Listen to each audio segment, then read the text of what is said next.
Hi Pisces, this is Jav. Welcome po sa ating channel. By the way, Pisces, this is your weekly gabay tarot reading from September 1 to 7, 2025. Gamitin ang reading na ito bilang gabay lamang. Kung naka-resonate kayo, comment down. Tandaan, ito ay channel reading po. Kunin nyo lang po kung anong naka-resonate sa iyo. This is for you, Pisces. Ngayon, September 1 to 7, 2025.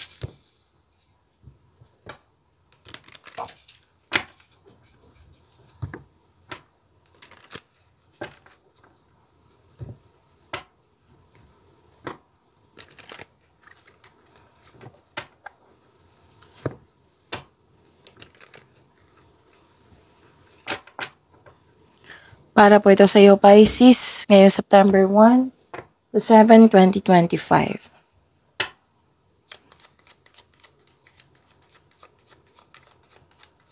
Maraming salamat po sa inyong patuloy na suporta, sa mga nag-donate, sa mga hindi nag-skip ng ads, maraming salamat po. Sa mga hindi pa nag-subscribe, subscribe na po kayo at click bell notification para malaman nyo na may bago tayong video. Para sa mga gustong magpa-reading, comment po kayo ng personal reading. Again, comment kayo ng personal reading and check my reply sa comment section. Ay wow, Pisces! Dalawang card po nagsabi dito na may parating na malaking pera po.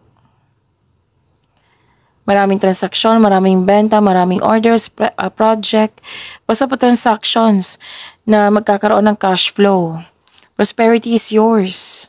Dalawang card mismo nagsabi dito. Or di kayo may dumating na opportunities na makapagbigay sa iyo ng malaking pera. Okay, so claim niyo po. Maaari din na makatanggap kayo ng news or information. Malalaman mo din yung totoong intensyon ng isang tao sa iyo. May dumating na opportunities po. Pasensya na po may lumapit na batas. So, sana tayo. Yun, may dumating na new opportunities na bibigyan mo ito ng best decision or best choice. So, ang ganda, di ba? Claim niyo po, Pisces.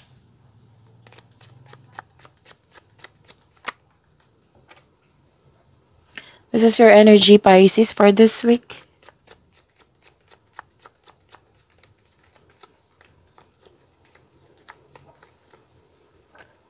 Oh, ganda.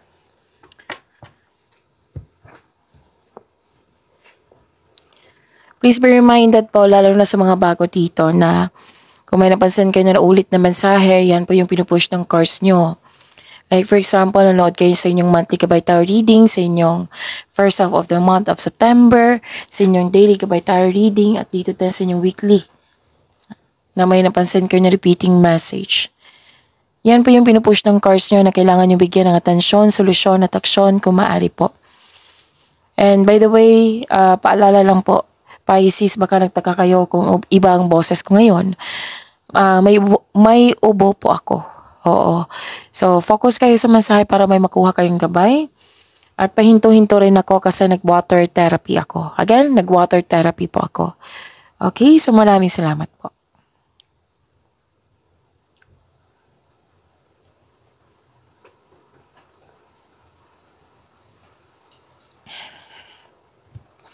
Wow, dalawang card na mismo nagsabi dito, oh. Maraming offer. Ano to dalawang card receive, nakatanggap. Yan. May gantimpala kang matatanggap, maaring mana ito or promotion or recognition. Ilan sa inyo nag-decide na magpahinga. May plano dito magbakasyon, posibleng out of town ito, Pisces. May ganap na celebration din, pagdiriwang sa pagtatapos, kasal, monthsary, anniversary, achievement, birthday, yan. May pagdiriwang dito. Masaya ka. Dalawang card mismo nagsabi dito na masaya ka. At ang ilan sa inyo dito na may relasyon, may planong magsama sa isang bubong. May ganap na celebration kasi natapos na yung mga ginagawa nyo or project ba ito. So, you deserve to celebrate your success. Kahit mailiit ba ito or malaki, kasi malaki to I believe malaki to, dalawang card kasi dito at tatlong card. Tandaan nyo? Oh. Kahit ano pa niyang mga achievement na yan, I-celebrate mo talaga yan kasi mas ma-attract mo yung mga positive opportunities sa buhay mo. Mas tuloy-tuloy yung pasok niyan. Pisces. So sabi ng card dito ha, you deserve to celebrate your success. Magkakaroon po ng increase sa yung flow of positive opportunities sa inyong buhay. Okay, so celebrate it. And I'm happy for you.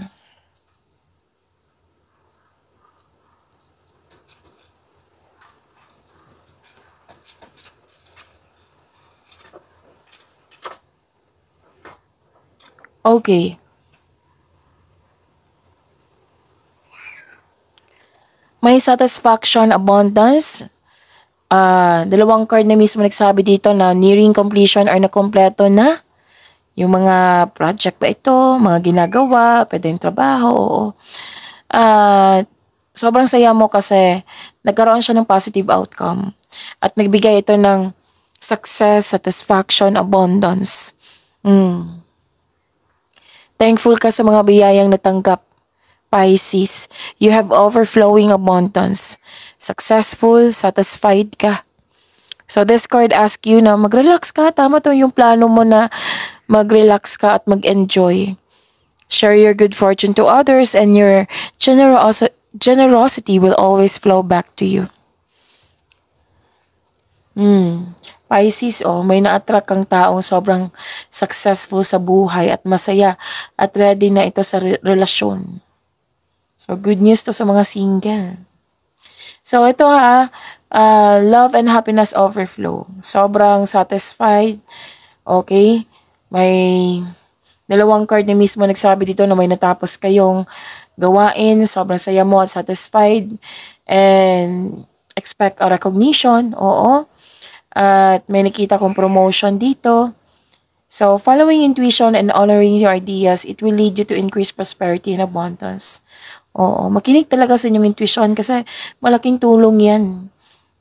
At itong dumating na ideas mo, malaking tulong yan kasi usually sagot yan ng universe Response yan sa mga prayers mo. Yung mga ideas niyan.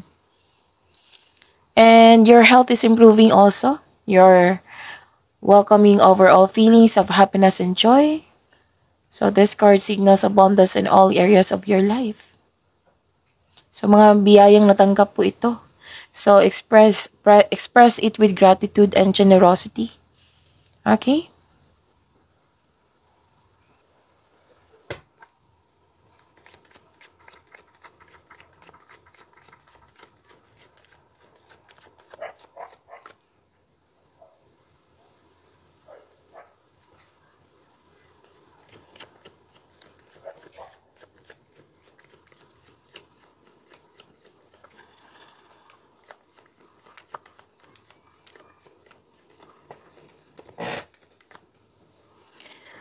Coherent money pony, Pisces.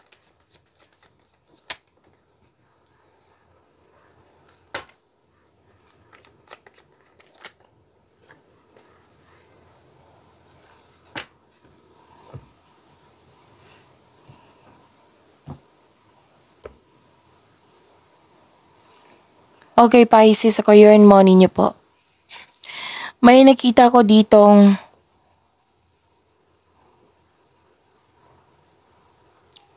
kung nag-aantay ka ng job opportunity or kontrata,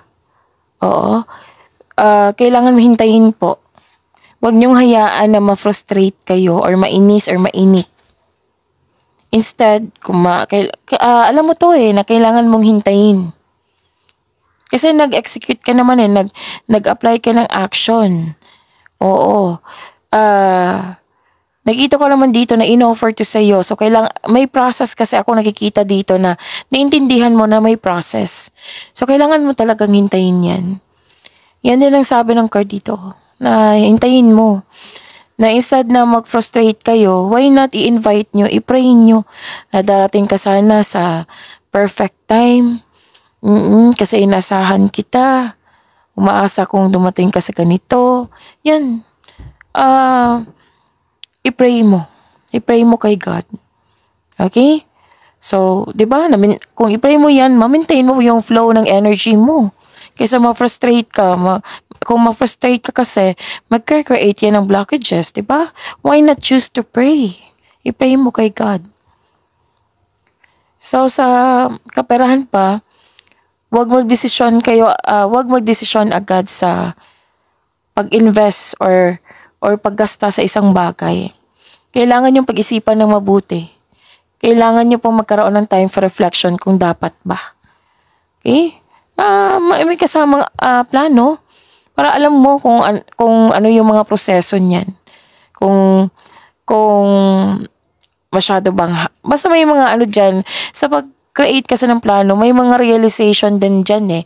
Kasi you're gathering information, may matutuklasan ka. Oh. Okay? And try to invest your time wisely while you wait. Okay? Kasi kung maghihintay ka lang na wala kang ginagawa dyan, mainip ka talaga. May parating na pagsasakripisyo or pagsusuko. Kasi nga, yung sinabi ko kanina dito sa inyo, na may gagawa talaga kayo ng best decision or best choice. Lumabas kasi dito eh. So pag-isipan talaga ng mabuti yan. Kung karapat-dapat ba? Ready ka na ba? O i-question mo yung sarili mo. At bigyan mo ng sagot. Kung wala kang sagot, it means you're not ready. So, gawa ka muna gather ka ng factual information, magtanong sa mga may experience, yan. Help yourself. May mga question nga dito na ilang years na pero wala pang nangyari. I want growth. So, ano yung dapat gawin mo? Action. Magbigay ka ng action para may changes na mangyayari. Para may growth na mangyayari.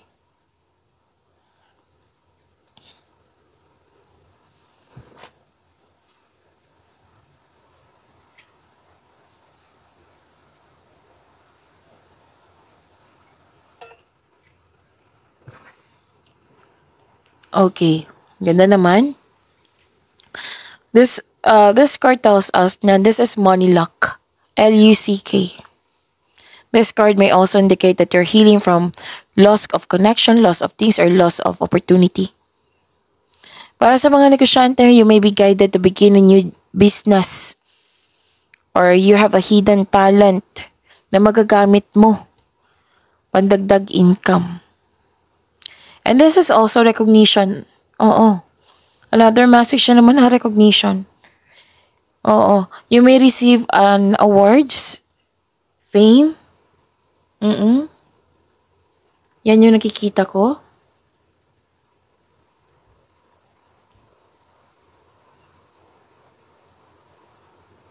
May healing po dito. Hope and healing. Opportunities.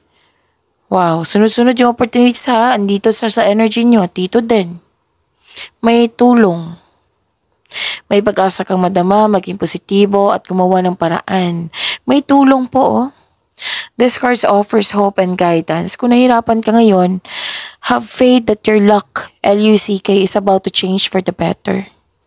Maaari din inspired kayo sa paggawa ng, yung mag-earn ka ng money. Kasi may nakita ko ditong magbili ka ng dagdag gamit sa bahay or renovation ba ito or magpapagawa ka ng bahay. So, sa mga nawalan ng pag-asa dyan, Pisces, sabi ng card dito, all your dreams are coming true. You're healing from the past and feeling hopeful for the future. See, ang ganda. Ganda ng cards nyo ha, Pisces.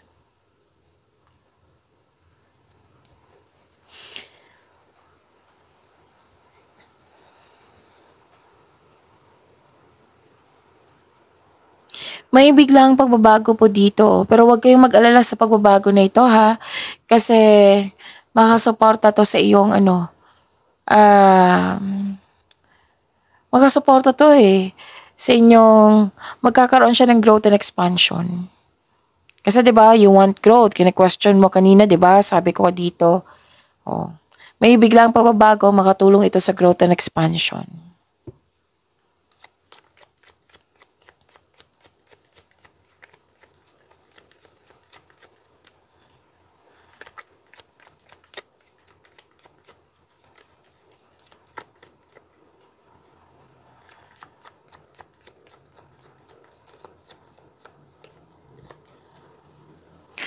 Love life, self-love, partnership, and romance ni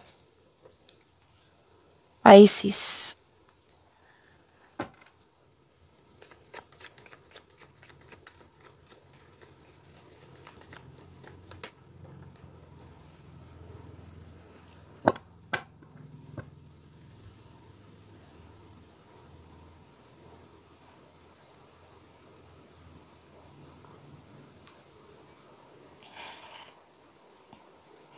Sa love life, self-love, partnership, and romance, Pisces,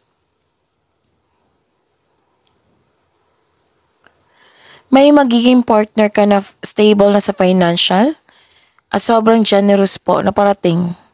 Or di kaya partner nyo na ito na naabot na niya yung financial maturity. Maari din ikaw ito. Kasi may nakita kong wealth and generosity dito. Oo. May... Okay, sa mga single, gusto nyo talagang bumili ng property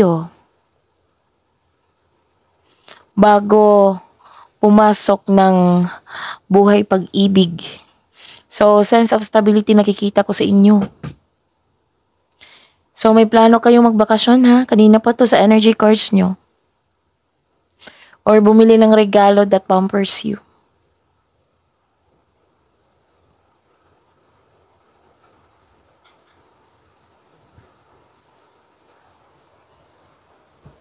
May magbigay ng tulong sa iyo or kayo ang nagbigay ng tulong.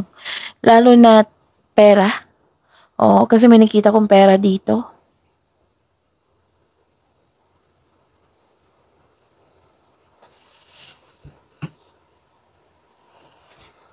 Sa mga single po, wag niyong madaliin na magkaroon kayo ng karelasyon.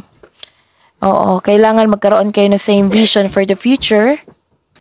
Again, kailangan magkaroon kayo ng same vision for the future. Upang sa gayon magkaroon kayo ng isang healthy relationship soon para magtagumpay kayo. So, dalawang card ni mismo nagsabi dito ha na nagkaroon ng sense of stability. Sa mga marelasyon sa buhay mag-asawa, huwag po daw kayo magmadali sa project nyo or yung mga plano nyo dyan para sa pag-level up nyo. Kasi nakikita ko dito kung mamadaliin nyo, mapapressure kayo. One at a time, dahan-dahan lang po. Kailangan may kasamang plano talaga. Okay?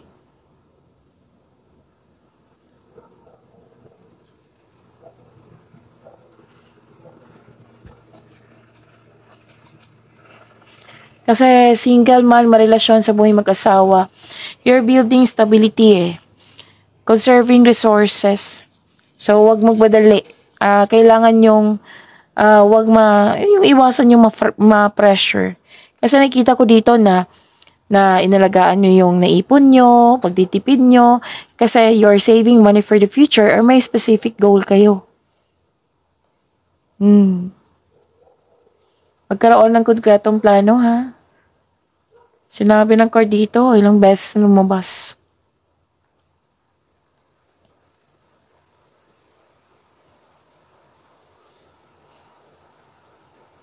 Okay.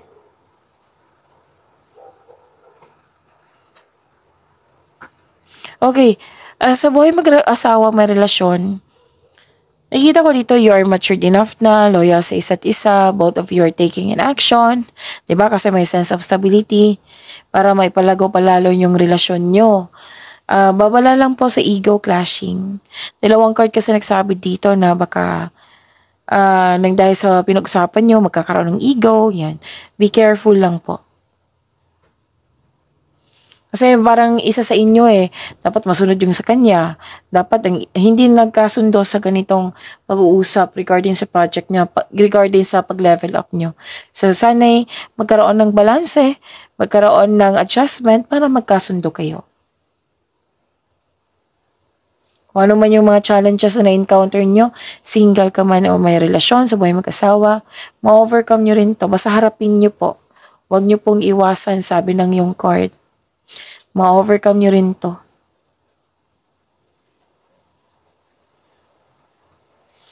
Sa mga single, sana'y magkaroon kayo ng time to for socialization. Kasi nakita ko dito some of you busy sa pag-aaral at sa trabaho.